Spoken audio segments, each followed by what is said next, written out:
Writer Shaktimaan तलवार साहब, इन्होंने गदर भी लिखी थी।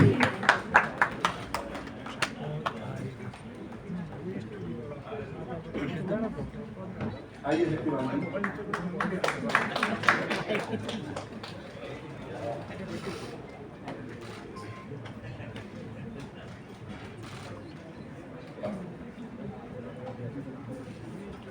The creator, the man behind the camera, the man who created magic 22 years ago with Gadar Ek Prem Katha and recreated the magic with Gadar 2, Anil Sharma.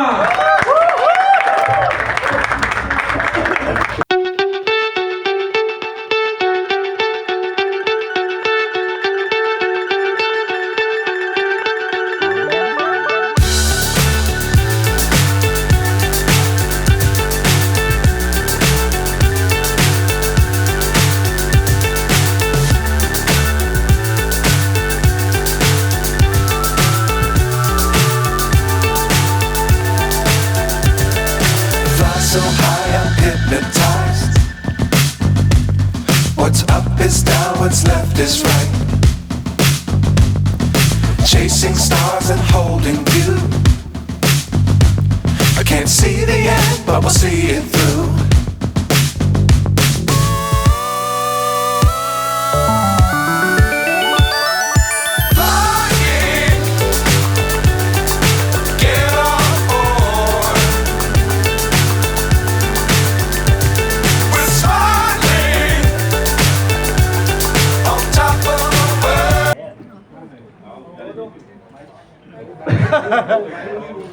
पापे पापे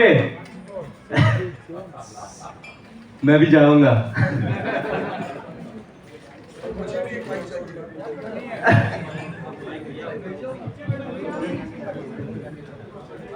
हाँ भाई, हेलो हेलो, चलो।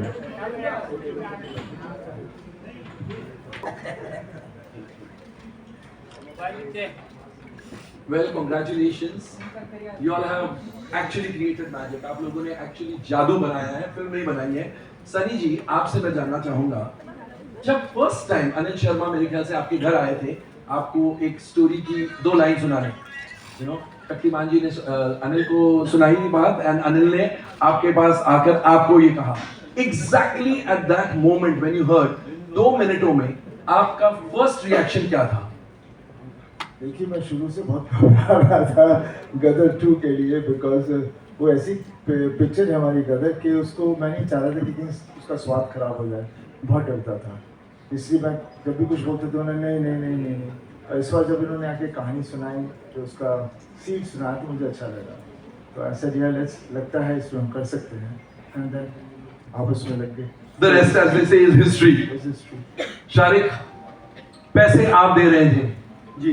जब आपने कहानी सुनी, you must have gone back to 2001, गदर एक प्रेम कथा। आपको ऐसे लगा कि ये कुछ उसका वर्दी सीक्वल बन सकता है इससे? तो जब शर्मा जी आए मिलने से पहले, जब अपॉइंटमेंट ली, उसके 2 दिन पहले मैंने पूरी पिक्चर देखी, पुरानी वाली। ऐसे कि आ रहे हैं, मैंने देखी होगी, मतलब 2001 में देखी थी, उसके बाद टीवी पर आती थी तो वो की वॉचिंग है, बट भूल गए इतना, मतलब तो मैंने देखा ऐसे ठीक है। जब शर्मा जी आए, I met him for the first time and he sat opposite me, और अगेन जर्म ऑफ कहानी थी कि बाप है, फंस जाता है, बेटा जाता है बचाने, और वहाँ बेटा फंस जाता है, बाप, द इमोशन समझ में आ गया। मगर more than anything else, Sharma ji का जो कन्विक्शन था, and I can say it over here, he was very honest and he said, for me this is my make or break film. It is either my last film or it will give me a lease of life, because the responsibility of Gadar 20 साल पहले with my son and Sunny sir, but more importantly जो भरोसा है audience का, अगर वो मैं नहीं कर पाया तो फिर मतलब there is nothing more for me, मतलब, and it was that conviction. And as a producer really, I mean, एक डायरेक्टर का कन्विक्शन ही है जो आप बैक कर सकते हैं। फिर बीच में बहुत सारी झगड़ा लड़ाई वो सब हुआ, that is a different thing, पर वो कन्विक्शन के बलबूते पर हम लोग ने हाँ कहा, और फिर वो 3 साल आई थिंक वही जून जुलाई का आई थिंक था 2019 और 2019 ही था and then we went on for 3 साल लगे to get everything done. Wow, Covid आ गया। अनिल, आपको एक्चुअली ऐसे लगा कि this is your make and break? Actually ऐसे लगा? देखिए क्या था कि पिछले बहुत बरसों से ये चल रहा था कि गदर 2 बनानी है, गदर 2 बनानी है, और मैं जहाँ जाता था ऑडियंस मुझे बोलती थी गदर 2 बनाओ, गदर 2 बनाओ। कहानी नहीं आ रही थी, 150 कहानियाँ आई और शक्ति जी को हमेशा बोलता था कि शक्ति जी कोई आइडिया दे दो, और कोई आइडिया आ नहीं रहा था। तो एक दिन शक्ति जी आए मेरे पास और शक्ति जी ने मुझे आइडिया सुनाया। नवरात्रि का दिन था, मैं पूजन से उठा था, तो उन्होंने बोला कि प्रसाद मैं देता हूँ आपको, आप चलिए। क्या बात है, और प्रसाद आपने ऑडियंस को दे दिया। तो इन्होंने मुझे कहानी सुनाई, मुझे वो कहानी सुन के एक ही इमोशन आया, वो इमोशन वर्क कर गया। जैसे गदर क्या थी, पहली गदर थी रामायण। राम जो है सीता को लंका से लेने जाते हैं, वही जब बेटा बोलता है मेरी माँ को ला दो। मैंने कहा ये रामायण है, फ्लॉप नहीं हो सकती क्योंकि दिल में बसी है।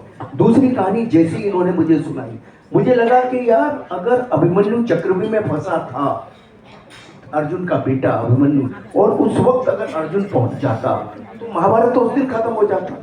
इससे बड़ा इमोशन तो संसार में नहीं कोई हो सकता। ये कहानी तो लोगों के दिलों में, इस कहानी को कोई फेल ही नहीं कर सकता। वो कन्विक्शन था मेरे पास, तो मैं वो उस कन्विक्शन के साथ में गया, मैं खुद रो पड़ा। सनी सर को जब सुनाया तो उनकी तो मोटी मोटी आंखें, इमीडिएटली इमोशन आ जाते हैं, आंखों में एक नमी आ गई। शारिक सर की आंखों में नमी आई, इन्होंने देखी नहीं देखी पर मैंने देखी। पुनीत साहब को भी जब सुनाया तो उनकी आंखों में भी नमी आई। तो ये सब होता रहा, और ये सब को भी जब सनी सर ने शक्ति जी ने सुनाई तो इसको भी सुनाई मैंने। तो जब ये सब चलता रहा तो मुझे था कन्विक्शन, और मुझे ये मालूम था कि मैं ऑडियंस के इमोशन से खेल रहा हूँ।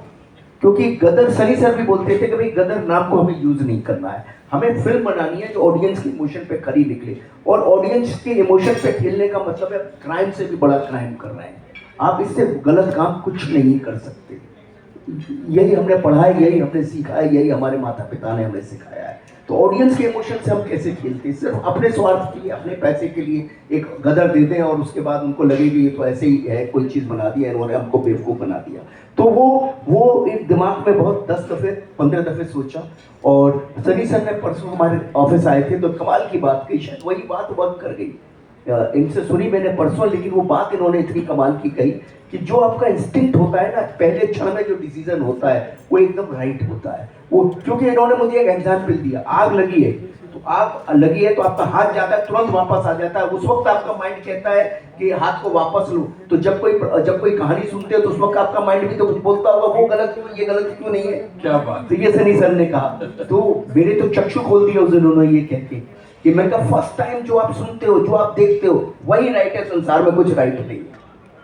तो वही जो शक्ति जी ने कहानी सुनाई, तो उसी कन्विक्शन के साथ मैं इनके पास गया और मैंने इनसे कहा कि स्टूडियो थे, इनको कन्विंस भी करना था, और मैं जेन्युइनली इनको बोला कि मेरी लाइफ का या तो इधर है या इधर है, ये जीवन का मेरा इस तरफ है या इस तरफ है। मैं ऑडियंस को धोखा नहीं दे सकता। Either my story is going to over, और ये मेरी लास्ट ट्राई है। अगर कुछ करूंगा। वैसे हमारी इंडस्ट्री बोलती है कि अमेरिका में तो डायरेक्टर जितनी उम्र होती चली जाती है स्पीलबर्ग की या किसी की भी, तो वो और बेटर होता चला जाता है। और क्योंकि वक्त के साथ आपका अनुभव बढ़ते ही आपको दुनिया ज़्यादा समझ आती है। हमारी इंडस्ट्री में क्या है कि कुछ पता नहीं क्यों है, क्या है, हमको नहीं समझ आता। तो ऐसा लगता है कि हर कोई बोलता है यार अब तो पुराना ज़माना 90s 80s, पता नहीं जाता 1980s खराब टाइम। हमारी इंडस्ट्री बॉलीवुड हो गई है। हम पहले हिंदी सिनेमा थे, तो वही मैं बोला उसी पे गर्व रखना चाहिए।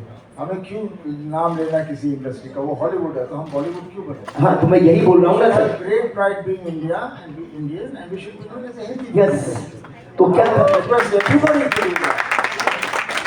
हम किसी से कम नहीं।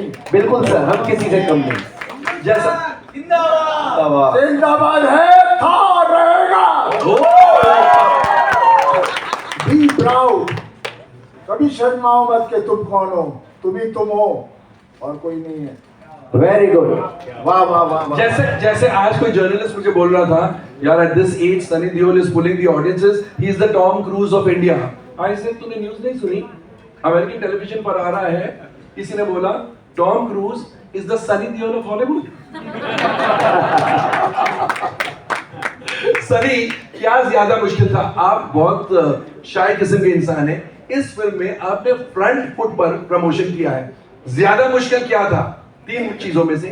उस कैरेक्टर में ढलना फॉर गदर 2, शूटिंग या promoting the film?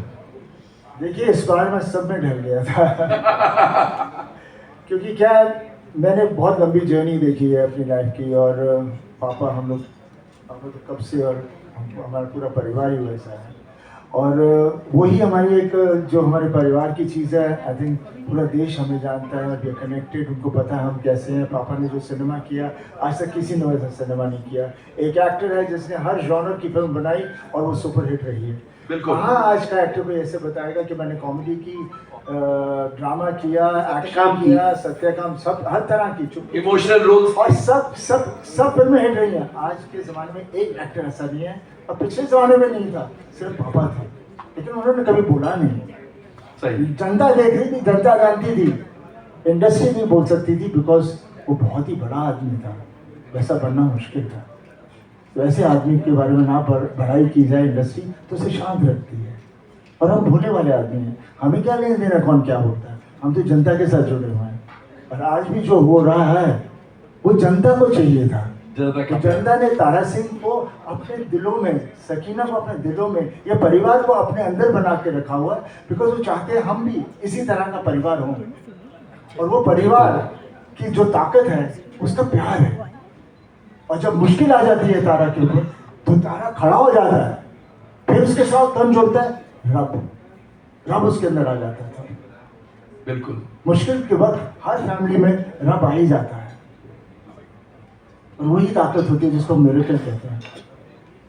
And that's a reality, and that's what लोग जुड़ रहे हैं, एंजॉय कर रहे हैं, because they can see that character, they can see all that thing happening over there, and they loving it. And my promise to all my fans, ऐसी ही फिल्में मैं बनाऊंगा, ऐसी ही अच्छी फिल्में बनाऊंगा, क्योंकि जब भी हम कहते हैं ना, ये क्या बोलते हैं, masses, what do you mean masses?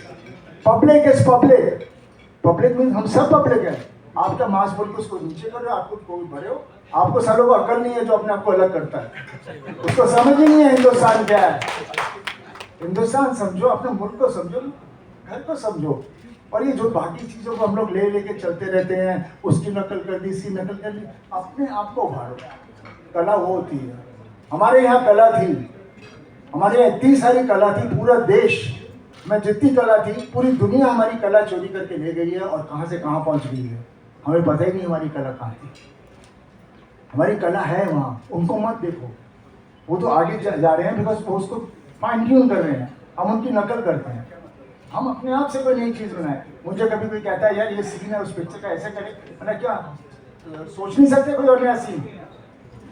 I never like to do any scene which is I've seen anywhere done, and I said that's the way it should be. जिंदगी में कितने किस्से, कितने हादसे हैं, आपको क्यों एक ही चीज़ के पीछे पड़ना है?